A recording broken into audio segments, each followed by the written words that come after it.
Three little girls walked into a bakery with nothing but a single worn shoe and empty stomachs. A billionaire overheard their quiet trade for bread and milk and thought he was saving them. He didn't know that moment would break his perfect life and rebuild a family through trust, dignity, and hope. Snow drifted down over Boston's North End like it was trying to hush the city. The sidewalks glistened. The wind didn't scream, it stayed slipping under collars and into sleeves stubborn as bad luck. Inside a third-floor walk-up, the Quinn apartment was small but neat, like someone had been fighting chaos with discipline. A thin radiator clicked, warmed the room for a minute, then gave up again. Ivy Quinn, 7, stood at the kitchen counter with a serious face that didn't match her age. She opened the cabinet once, then twice, as if food might appear the second time out of respect. It didn't. A few crackers, a packet of oatmeal with a torn corner, a half-empty bottle of water. At the table, Poppy 6 tried to brighten the silence. "We can make it fun," she whispered, "like a picnic." She smiled too hard, the kind of smile kids wear when they want to protect adults from the truth. Beside her, Ren 6 held a mug of warm water in both hands. She stared into it like it could become milk if she believed hard enough. On the table sat their mom's note, neatly written, calm on purpose, back soon. Stay together. Be kind.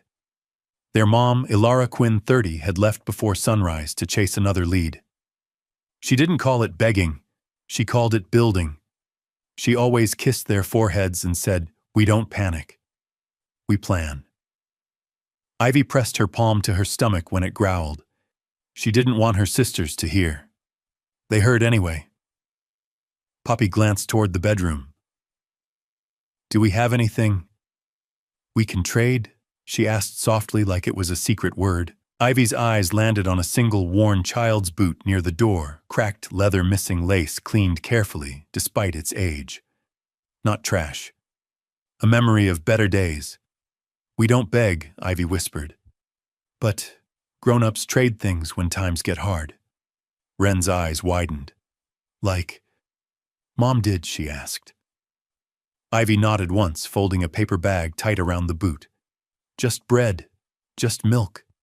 Then we come straight back." 3 small hands touched the bag, one promise shared between them. Then the apartment door opened, and the cold swallowed them whole. The stairwell smelled faintly of soap and damp concrete. The light flickered like it couldn't decide if the day deserved brightness. Ivy led them down carefully, counting steps the way some kids count sheep, because counting made the world feel controllable. Outside, the air bit their cheeks. Snow crunched under their shoes. Ivy's coat was too big, Poppy's scarf was too thin, and Ren kept one hand on the paper bag like it might float away.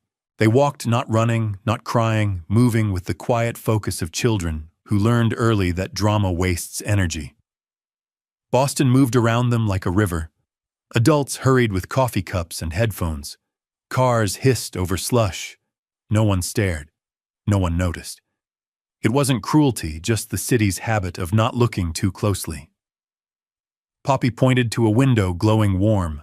"Bakery," she whispered, as if saying it too loudly might make it disappear. The sign above the door read, "Santoro Bread and Pastry." Steam fogged the glass. Golden light spilled onto the sidewalk. The smell, warm bread, butter, sugar, hit them like a memory of safety. Ren swallowed fast, ashamed of how loudly her stomach answered.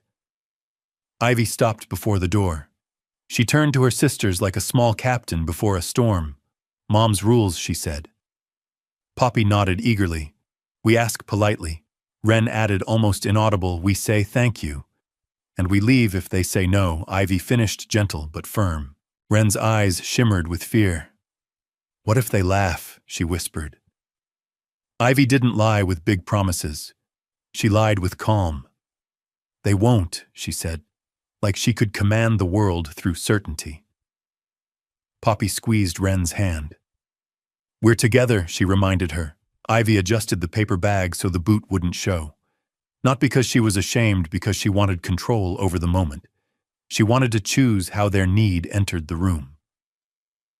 The bell above the bakery door rang softly when Ivy pushed it open. Warmth wrapped around them instantly. Their cheeks burned as they thawed. The smell of bread was everywhere, thick, comforting, almost unfair. For 1 second, Wren looked like she might cry. Then Ivy lifted her chin and walked to the counter. Behind the counter, Mr. Santoro 58 looked up with the kind of gentle attention that made kids feel seen without being stared at. He wiped his hands on his apron and leaned forward slightly. "Good morning, sweethearts." Ivy opened her mouth and had to swallow once before words would come out. Poppy stood straight, smiling like a brave little lamp. Wren held the paper bag tight against her chest, fingers trembling through the thin paper. At the far end of the bakery, a man in a charcoal coat stood near the pastry case, pretending to study croissants. He didn't fit the room, not because he was arrogant, but because he looked like he carried a different kind of weather. Grayson Hart, 34. Boston knew his name in headlines. Hotels, real estate, philanthropy dinners where people clinked glasses and called it meaning. He was supposed to be in a penthouse eating breakfast alone, not here in a neighborhood bakery with snow on his shoulders. But he wasn't looking at food. He was listening. Ivy set the paper bag on the counter with both hands, careful, respectful. Her voice came out quiet but steady, like she'd practiced in her head all the way here. "Excuse me, sir. Can we trade something for bread?" Ivy asked. "And milk, if it's not too much." The bakery didn't go silent loudly. It went silent softly, customers shifting their eyes away, out of politeness, not judgment. Mr. Santoro nodded toward the bag. "What do you have there?" Wren's breath caught. Poppy touched her shoulder like a promise. Ivy opened the bag slowly and lifted out the single worn, boot-cracked leather missing lace, cleaned with care. "It's old," Ivy said fast, before anyone could. "But it still works." Mr. Santoro didn't laugh. He didn't scold. His expression softened and something in his eyes tightened like empathy had weight. Grayson's chest did something strange, like a locked door inside him cracked open. 3 girls, 1 boot, bread and milk. He thought he'd seen hardship before from a distance through charity reports and glossy campaigns. This was different. This was quiet. This was real, and before Grayson realized he was moving, his shoes made a soft sound against the tile, stepping closer to a moment that was about to change his life. Mr. Santoro took the boot the way you'd take something fragile, slow, careful, with respect. He turned it over, thumb tracing the worn sole, the cracked toe, the missing lace. Not judging. Reading a story no child should have to write. Ivy stood very still, but her fingers curled tightly around the counter edge. Poppy's smile wavered, then returned, determined. Wren tucked her chin down as if making herself smaller could make the need less visible. "Sweethearts," Mr. Santoro said gently, lowering his voice, "are you here with an adult?" Ivy answered quickly, polite and prepared. "Our mom is nearby. She left early for interviews. She told us to stay together. We have her note." She pulled a folded paper from her pocket, warm from her hand. Mr. Santoro read it, his eyes softening even more. He looked back at the girls, 3 faces trying to be brave, in a room full of warmth they didn't own. "You didn't have to bring this," he said. Ivy swallowed. "We don't want to beg," she said quietly. "We just want to trade." Poppy nodded hard. "We can share. We don't need much." Mr. Santoro set the boot back into the paper bag and slid it gently toward them. "No trade," he said. "Not like this." Ivy's face went still, pride pulling her spine straight while disappointment tried to bend it. Wren's eyes shimmered. Poppy's hands clenched around the edge of her coat. From the pastry case, Grayson Hart felt his throat tighten. He'd written checks with no emotion. He'd hosted galas where hunger was a headline, not a human. But this was 3 children negotiating with dignity. He stepped forward, the sound of his shoes suddenly loud. "Let me," he said quietly. Mr. Santoro looked up, recognition flickering. "Mr. Hart." Grayson pulled cash from his wallet too easy too fast and placed it on the counter like he hated how simple it was for him. Bread, he said. Milk, something warm. And something sweet. Wren stared at him as if he'd spoken magic. Mr. Santoro moved quickly, but not dramatically. No pity in his hands, only care. He filled a paper bag with warm rolls, added a small carton of milk for each girl, then tucked in 3 simple cookies wrapped in wax paper. Poppy reached for a milk carton like it might vanish if she moved too fast. Wren hugged the bread bag against her chest, the warmth seeping through the paper. Ivy remained upright, watching Grayson as if she needed to understand the rules of this new kindness. Wren glanced at the boot bag on the counter, then lifted it with both hands. Her voice came out tiny. "We can give you the shoe," she whispered. Poppy nodded quickly, eager to do the right thing. "It's still good." She added the exact phrase Ivy had used, like repeating, it could make the deal fair. Ivy took a breath. That was the trade, she said, calm but firm like a little lawyer. "We don't take things for free." Grayson's chest cracked open in a way he didn't expect. He crouched until he was eye level with them, lowering himself so the moment wouldn't feel like a rich man towering over children. "No," he said gently, and then firmer so they would believe it. "You keep the shoe." Wren blinked, confused. Poppy's brows knit together. Ivy's gaze sharpened. "But then—" "What do we give you?" Ivy asked, sincere. Grayson swallowed. He'd spent his whole life in rooms where everyone took and traded attention for access, smiles for favors, loyalty for money. He spoke slowly like he was learning the words as he said them. Sometimes he said people give because it's the right thing, not because they want something back. The girls stared like he'd handed them a concept instead of bread. Mr. Santoro set the boot bag into Ivy's hands with a soft nod. "Keep it," he murmured. "All right." Ivy's fingers tightened around the paper. Her voice dropped to a whisper. "Thank you," she said, as if gratitude itself was scary. "We'll go straight home." Grayson nodded. "Good." Poppy held up her cookie, then hesitated before taking a careful bite, eyes closing for 1 second in relief. The girls turned toward the door, moving like they didn't want to take up too much space. Ivy guided Poppy, and Wren closed the way their mother had taught them together always. Snow waited outside like a test. At the threshold, Ivy paused. She looked down at the bread bag in Wren's arms, the milk cartons in Poppy's hands, the paper bag with the boot tucked under Ivy's arm, proof that they had not been laughed at, not scolded, not made small. Then Ivy turned back. Grayson was still crouched near the counter, as if standing felt wrong after what he'd just witnessed. His face held a kind of quiet shock, like he'd stepped into a world where money didn't decide what mattered. Ivy met his eyes. Her gaze was steady, older than 7, but still innocent in the way she believed good people existed. "Sir," she said softly. "Yes," Grayson answered. Ivy swallowed her throat, working like the words were heavy. "Please, don't be mad at us," she whispered. Mad.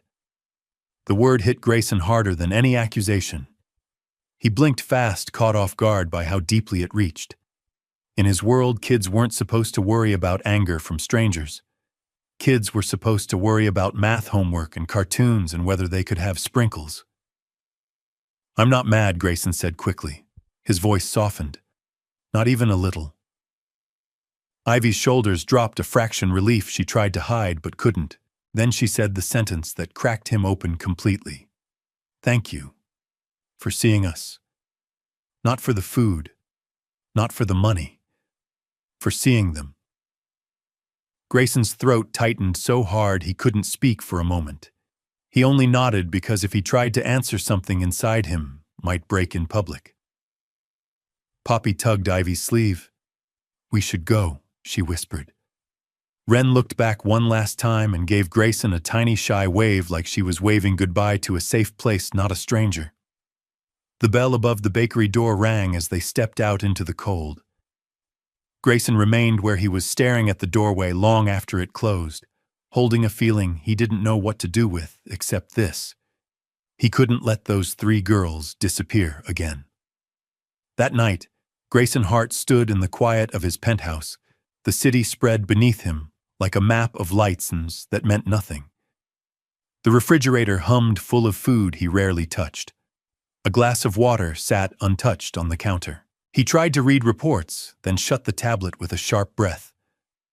All he could see was the paper bag, the boot, 3 girls standing straight when the world gave them no reason to. He told himself it was a moment, a random intersection, a kindness completed. But the sentence, "Thank you for seeing us," replayed like a refrain that refused to fade. Why would a child thank an adult for being seen? Sleep didn't come. When it did, it broke quickly. At dawn, Grayson dressed without his usual routine. No suit, no schedule, just a coat, and the decision to drive himself. He circled Santoro bread and pastry once, twice. On the 3rd pass, he slowed eyes scanning the sidewalk. Parents rushed by with coffee cups. Construction workers laughed too loud. There were no 3 small figures with a paper bag. Disappointment surprised him with its weight. "This is ridiculous," he muttered. "You helped. Move on." At the office, meetings blurred. Numbers meant less than the memory of cracked leather and missing laces. His assistant asked if he was all right. He said yes automatically and hated the lie. By the 4th morning, he didn't pretend anymore. He drove the route again, not hoping, looking. He realized something unsettling. For the first time in years, someone hadn't wanted anything from him. Not access, not influence, just bread milk and dignity. At a red light 2 blocks away, Grayson rested his forehead briefly against the steering wheel. The light changed. Horns honked. He exhaled and drove on. Then he saw them. Outside a small corner market, 3 girls stood under a handwritten sign. One counted coins. One watched the door. One hugged a paper bag like it mattered. Grayson pulled over without thinking. Ivy stood on tiptoe reading the sign taped above the fruit display. Bananas 3 for $1. Her lips moved silently as she counted. Poppy held the coins, palm cupped carefully. Wren kept the paper bag with the boot tucked close, as if it were a rule. 8 dimes, Poppy whispered. 80 cents. Ivy nodded once. Ask, she said, calm, polite. Poppy stepped to the counter. Excuse me, she said, voice steady. Can we get 2 bananas for 80 cents? That's all we have. The cashier glanced up, tired, but not cruel. Price is there, he said. 3 for $1. I know, Poppy replied quickly, but we don't need 3. The cashier shook his head. Sorry. Ivy didn't argue. She reached for Poppy's hand. Okay, she said softly. Thank you. A presence filled the small space behind them. I'll cover it. The cashier looked up, startled. Grayson stepped forward, placing a 5 on the counter. They can have the bananas, he said evenly. Keep the change. Poppy turned, first eyes wide. It's you, she breathed. Wren's voice followed, tiny and certain. You came back. Ivy met Grayson's gaze, searching for rules. We didn't do anything wrong, she said carefully. You didn't, Grayson replied. He crouched to their level again, always lowering himself. You did exactly right. The cashier handed over the bananas, suddenly gentle. Grayson gathered the change and placed it into Poppy's palm. For milk, he said. And for your mom. Poppy stared at the coins like they'd changed shape. Thank you, Grayson nodded. Would you like to sit somewhere warm and eat? He pointed through the window. There's a cafe across the street.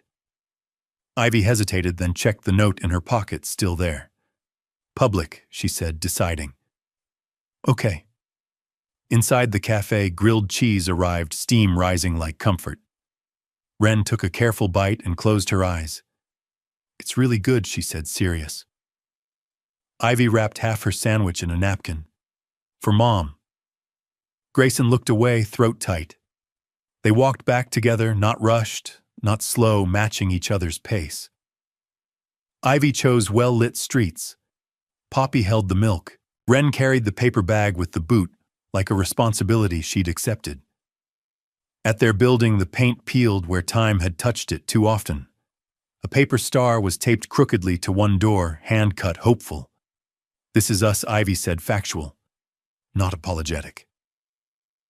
Ilara Quinn opened the door on the second knock. She took in the scene in one sharp breath, her daughters safe-fed, and a stranger standing back, hands visible. "Mom," Ivy said quickly, steady. "He's the man from the bakery. He helped at the store. He walked us home." Ilara's posture shifted, protective but controlled. "Why are you with my children?" she asked, calm on purpose. Grayson answered without stepping forward. "They were buying groceries. I paid for what they were short. We ate in a café public. Then I walked them back because it's cold." Ivy offered the folded note, proof of rules followed. Ilara read it, shoulders easing a fraction. "Come in," Ilara said. "It's warmer." Inside was small, clean, intentional. Drawings on the wall. No clutter. No waste. Ilara watched Grayson closely, measuring respect. "Hands washed," she told the girls. They obeyed instantly. "I don't accept charity," Ilara said, voice steady. "I understand," Grayson replied. "I'm not here to push." Wren returned, holding the bread bag. "We saved some," she announced proudly. Ilara's eyes shone. She kissed Wren's hair. "Thank you, baby." Silence sat heavy but honest. "Why do you care?" Ilara asked. Grayson didn't give a speech. "Because I heard children try to trade a shoe for food," he said, "and it reminded me what matters." Ilara studied him, then nodded once. "I'm trying," she said. "I can tell," Grayson replied. He stood to leave, then turned back carefully. "If you ever want an opportunity, work not charity, my company has fair interviews." Ilara hesitated. Ivy's small voice cut in, sure and clear. "Working isn't begging." Ilara closed her eyes, then opened them. "Leave the details," she said. Grayson nodded. Outside, the cold waited. Inside, something had begun. Ilara Quinn set 3 mismatched cups on the small table and poured water carefully, as if steadiness itself could be taught. The apartment was quiet, except for the radiator's tired click and the girls' soft footsteps as they washed their hands. Ilara didn't look away from Grayson while she spoke. "I don't accept charity," she said, not sharp, not cold, clear. Grayson nodded once. "I wouldn't offer it." Ilara's eyes searched his face, looking for the hook she'd learned to expect. "Most people say that," she replied. "Then they push." "I won't," Grayson said. He stayed standing, giving her space. "Your daughter's handled today with dignity. I respect that." Ivy returned, first hands, damp posture, straight. Poppy followed, trying not to drip. Wren came last, clutching the bread bag like a mission completed. Ilara glanced at them and softened. "Thank you," she told them quietly. Ivy spoke before anyone else could. "We followed your rules," she said. "We didn't beg." Ilara closed her eyes for half a second, relief and pride tangling together. "I know." Grayson cleared his throat. "I should go," he said, and meant it. He didn't want gratitude to turn into obligation. But at the door he paused, choosing words carefully. "If you ever want an opportunity," he said, "not help work, my company has openings with family-friendly schedules. HR handles interviews. Fair, no favors." Ilara's shoulders tensed. "I won't have my children think we survive because a rich man decided to be generous." Grayson met her gaze. "Then don't accept generosity," he said gently. "Accept a chance to earn. On your terms." Poppy looked between them. "Mom," she said softly, "working isn't begging." Wren nodded. "You always say that." Ilara's throat tightened. She looked at Ivy, who didn't speak, just waited, trusting her mother to decide. "What kind of work?" Ilara asked finally. "Housekeeping," Grayson replied. "Morning shifts, benefits, childcare partnerships. You qualify or you don't. Either way, you keep your pride." Silence held. Then Alara nodded once. "Leave the details," she said. "I'll decide after I read them." Grayson placed a simple card on the table and stepped back. "Thank you for hearing me." As he left, Ivy watched the door close. She didn't smile. She didn't frown. She simply said, "Mom made a brave choice." Alara hugged her. "We'll see," she whispered, "one step at a time." Morning arrived with a thin blue light. Alara dressed carefully, not to impress, not to hide. Clean jeans, pressed blouse shoes, polished with a paper towel and determination. She kissed 3 foreheads and knelt to eye level. "I'll be back at 2, she promised. "You'll be safe." Ivy nodded. "We know." At Hartwell, grand marble floors gleamed like another world. Alara paused for one heartbeat, then straightened. Grayson noticed and spoke quietly, not touching her arm. "This place doesn't decide your worth," he said. "You do." Dana Keene, 47, met Alara with a neutral nod, no warmth, no suspicion. "Mrs. Quinn," she said, "please come with me." The interview room was simple, 2 chairs, a table, no intimidation. Dana reviewed Alara's history, retail, inventory, cleaning, reliability. "Why housekeeping?" Dana asked. "Because it's honest work," Alara replied without hesitation. "Because I'm good at it, and because the hours match my children's lives."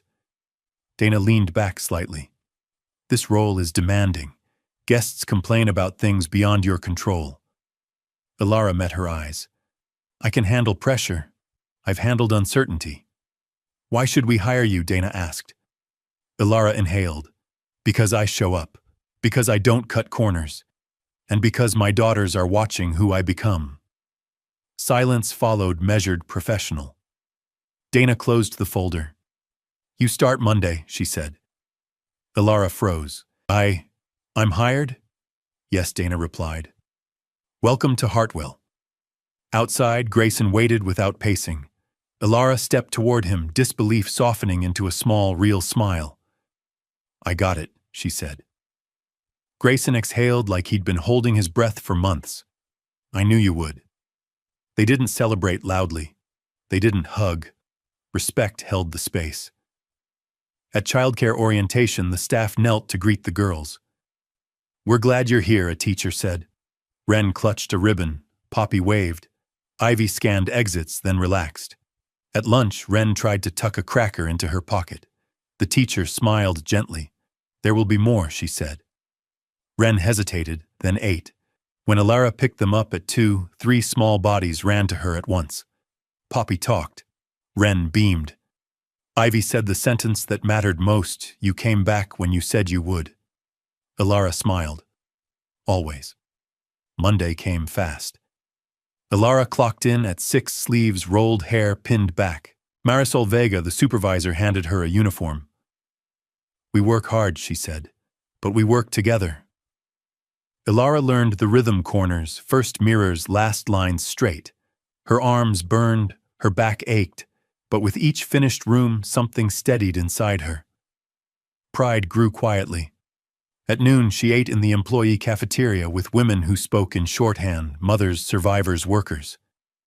"You'll sleep good tonight," one said kindly. "I already feel lighter," Alara replied. At 2, she clocked out on time. That mattered. At childcare, Wren ran to her, drawing in hand. "I didn't hide food," she announced, proud. Poppy showed a paper crown. Ivy said nothing, just took Alara's hand and held it. That evening, the apartment felt different. The fridge held enough, not abundance enough. Alara cooked a simple meal. They ate without counting bites. Later, a knock. Grayson stood outside with 2 grocery bags, not overflowing, just thoughtful. "For the weekend," he said quickly, "a gift from a friend." Alara set the bags down and met his eyes. "I don't want my children thinking we live on handouts." Grayson nodded. "Then don't accept handouts," he said. "Accept tools."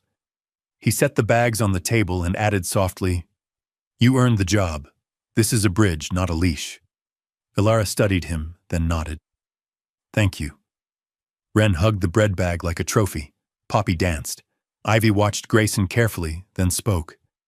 You said you'd earn trust, Ivy said. Yes, Grayson replied. Ivy considered. Okay. That night, as the girls slept, Alara stood by the window. The city hummed. For the first time in a long while, the future didn't feel like a cliff. It felt like a path. And somewhere across town, Grayson read HR updates and realized something new. He didn't feel like a savior. He felt useful. If you want, I can continue with part 13 to 15, each 450 to 500 words, escalating tension next. Routine arrived quietly, the way safety often does. Alara woke before dawn, braided hair, packed lunches, kissed foreheads.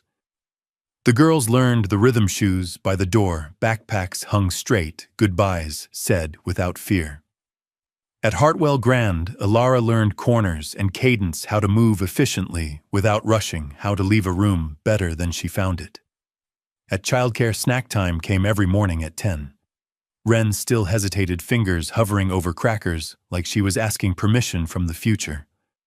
Poppy ate with enthusiasm, but checked the table as if counting. Ivy watched the room, learning the rules. One morning, Ren slipped a cracker into her pocket without thinking. The teacher, Miss Lila, noticed and knelt beside her, voice gentle. You don't have to save food here, sweetheart. Ren's eyes flicked to the door. What if there isn't more? She whispered. Miss Lila smiled. There will be. Ren considered the promise, then slowly ate the cracker. She didn't cry. She didn't celebrate. She simply learned something new. That afternoon, Alara arrived right on time. The girls ran to her like the clock had finally kept its word. On the walk home, Poppy talked about blocks and songs. Ren held her, drawing up to the light. Ivy stayed quiet until they reached their door. Mom, Ivy said softly. You came back again. Alara squeezed her hand. Always. At home, Alara cooked dinner without counting slices. The fridge wasn't full, but it wasn't empty either. Enough had a sound to it. Pots, clinking water, running laughter, landing where silence used to sit. Later that week, Grayson stopped by with groceries, not lavish, not overwhelming. For the weekend, he said, quick to add only if it helps. Alara placed the bags on the table and met his eyes. I don't want my girls thinking help replaces work. Grayson nodded. Then let it replace worry, he said. Just for 2 days. Ivy watched him closely, then spoke. We'll still do our chores, she said. Grayson smiled. Good. That night, Alara stood at the window while the girls slept, listening to the city hum. She thought about routine, how it stitched days together until they became a life. She wasn't rescued. She was rebuilding. Across town, Grayson read an HR note, excellent performance, and realized something small but profound the bridge was holding. Friday evening, the discount grocery store buzzed with tired lights and squeaky carts. Alara compared prices, carefully, list folded small in her palm. She felt steadier now, less brittle, until a voice cut through the aisle. Alara Quinn. She turned. Tessa Lane, an old co-worker, stood there with a smile that didn't quite reach her eyes. The kind of smile that measured instead of greeted. I heard you got hired at Hartwell, Tessa said. Downtown, fancy. Alara kept her tone neutral. I interviewed, I qualified. Tessa's eyebrows lifted. Funny how that happens. A billionaire just notices you, and what everything lines up. Alara's stomach tightened. She focused on the list. I work hard. Tessa leaned closer, lowering her voice like a secret. Men like that don't help for free. Kindness is a leash. You just don't feel it until it tightens. The words landed like cold water. Alara didn't argue. She paid left and walked home with her bags held tight. She refused to bring fear through the door, but fear has a way of following quietly. At home, Poppy ran to her with a drawing. Ren smiled, proud. Ivy watched Alara's face and understood something was heavy. Did someone say something mean? Ivy asked softly. Alara tried to smile. It came out thin. Someone talked, she admitted. Wren hugged her leg. Mr. Hart didn't take our shoe, she said firmly. If he wanted something, he would have. Poppy nodded. He always asks first. Ivy considered, then said the line Ilara had taught her long ago. We don't let bad words live in our house. Ilara knelt and hugged them all. The poison didn't disappear, but it stopped spreading. That night, the radiator clicked. Ilara stared at the ceiling, listening to the drip in the sink. Leash, price, collect. She hated that doubt could exist alongside gratitude. She hated that protecting her children sometimes meant questioning the good. The next day at work, her hands trembled as she folded sheets. Compliments felt distant. Kindness felt suspicious. She hated herself for that too. At 2 o'clock, she picked up the girls and walked to the small park nearby. Bare trees, gray sky. The girls played close. Ilara sat on a bench phone, warm in her hand. She pressed call. Grayson arrived without urgency, scanning the playground, first 3 girls laughing safe. He waved. Poppy waved back like he was sunshine. Wren gave a shy smile. Ivy watched him approach with care. Did something happen? Grayson asked, sitting beside Ilara but leaving space. Ilara stared at the ground. I hate that I'm doing this, she began. But I need to ask. Grayson waited. Why did you do all of it? Her voice shook. The bakery, the store, the job, the childcare, the showing up. He inhaled slowly. Ilara forced herself to meet his eyes. What do you want in return? The words came out thin but honest. What's the price behind them? Laughter cut the air, bright and innocent. Grayson didn't look away from Ilara. Who put that fear in you? He asked quietly. Someone from my past, Ilara said. They said rich men don't help without collecting. Grayson exhaled, grief, not anger, passing through his face. He turned toward the skyline, then back to her. I don't want anything from you, he said. Nothing. Then why would you care? Ilara whispered. He swallowed. Because before I met your daughters, I was a person with everything and nothing. I moved money around and called it meaning. People smiled at me like I was a ladder. He paused, voice steady but soft.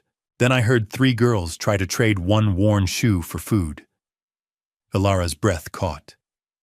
That moment didn't save you, Grayson said. It saved me. Tears slipped free. Ilara didn't stop them. Let people talk, Grayson continued, gentle but firm.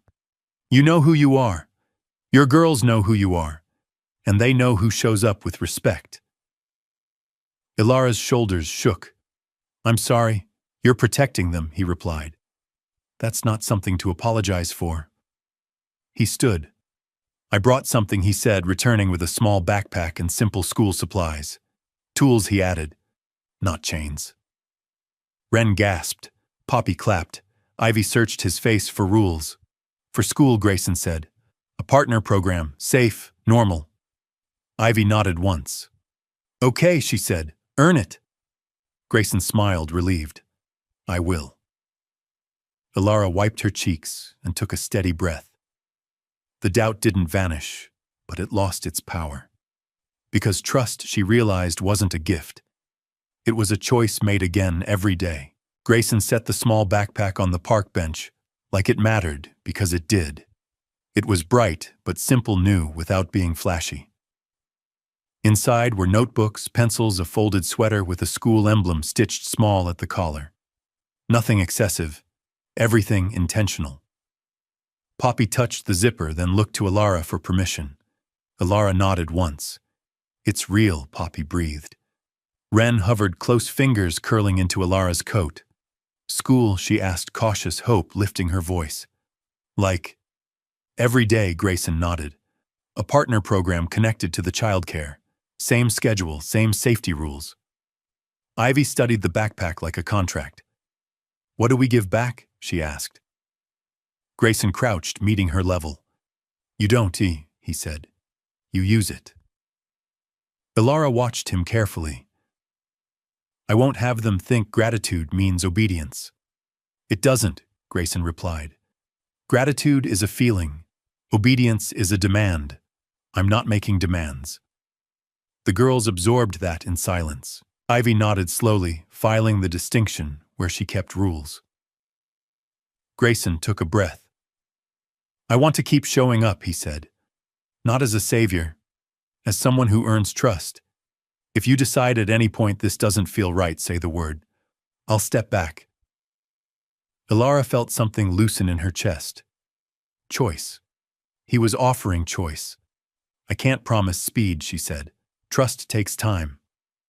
I have time, Grayson answered. They walked home together unhurried. At the door with the paper star, Ivy paused. You said you'd earn it, she reminded him. Yes, Grayson said. Okay, Ivy replied, decisive. Start tomorrow. That night, Ilara cooked a real dinner, not fancy, not forced. Chicken, potatoes, warm bread. Enough. She lit 2 small candles she'd been saving, their flames steady. At 7, there was a knock. Grayson stood there with a small bouquet of daisies, simple, not expensive, and a paper bag of chocolates for the girls. I didn't know what to bring, he admitted. You came, Ilara said. That's enough. Dinner was loud in the best way. Poppy talked about blocks and songs. Wren practiced writing her name on scrap paper. Ivy organized pencils by color. Grayson laughed real laughter, surprising himself. After dishes, Ivy disappeared and returned with something wrapped in glitter paper with crooked stars. Open, Poppy whispered. Inside was a cardboard frame, handmade and imperfect. A drawing showed 5 figures holding hands, 3 small girls, 1 woman, 1 tall man. Beneath it, uneven letters read, Our friend, our heart, our home. Grayson's breath caught. Tears came without permission. It's beautiful, he said, voice breaking. Wren smiled, satisfied. So you don't forget. Grayson shook his head gently. I won't. Morning arrived early and clear. Ilara woke before the alarm, listening to the girls' steady breathing. She moved quietly, showered, fast, dressed with care. She wasn't trying to look rich. She was trying to look capable. At the table, 3 backpacks waited, new but already claimed. Ivy checked zippers. Poppy practiced the strap buckle. Wren held the sweater like a promise. At the school entrance, the building looked ordinary, and that made it extraordinary. A teacher knelt to greet them. We're glad you're here, she said, eye-level calm. Wren hesitated, then stepped forward. Poppy waved. Ivy scanned exits, then nodded, accepting safety. Ilara kissed foreheads. I'll be back at 2, she promised. I know, Ivy replied. At work, Ilara's shift moved fast. Marisol checked corners, nodded approval. Guests complained about towels. Ilara fixed it without shrinking. Pride grew quietly. At lunch, a co-worker smiled. You're settling in. I am, Ilara said, and meant it. At 2, she arrived exactly on time. The girls ran to her, no fear, no waiting. Poppy talked about letters. Wren showed a drawing of a sun. Ivy said the sentence that mattered, we learned. That evening, Grayson stopped by briefly, no bags, no agenda. Just checking in, he said. Ilara nodded. They had a good day. Grayson smiled, relief softening his face. I'm glad. Ivy watched him closely. You came back, she said. Yes, Grayson replied, when I said I would. Good, Ivy said, satisfied. Later, after bedtime, Ilara stood by the window. The city hummed. For the first time, routine felt like safety, not a trap. Across town, Grayson placed the handmade frame on his nightstand. The penthouse still glittered, but it didn't matter. Because somewhere behind a door with a paper star, 3 girls slept, believing tomorrow would look like today. Weeks passed. Routine stitched days into something solid. Ilara worked, learned names, earned trust. The girls learned schedules and songs, letters and rules. Wren stopped hiding snacks. Poppy stopped counting bites. Ivy started smiling without checking first. One Friday evening, Ilara cooked again, simple, steady. Grayson arrived with nothing in his hands. He didn't need proof anymore. After dinner, Ivy brought the frame and placed it on the table between them. It stays here, she said. But you can visit. Grayson nodded. I will. Ilara spoke carefully. I can't offer you certainty, she said. Only honesty. That's all I want, Grayson replied. He looked around the apartment, the drawings, the backpacks by the door, the candles burned low.